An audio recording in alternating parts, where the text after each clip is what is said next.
Breath తీసుకోవాలి, వదిలేయాలి,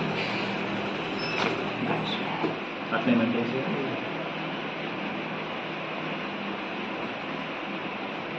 breath తీసుకోవాలి, వదిలేయాలి. గుడ్.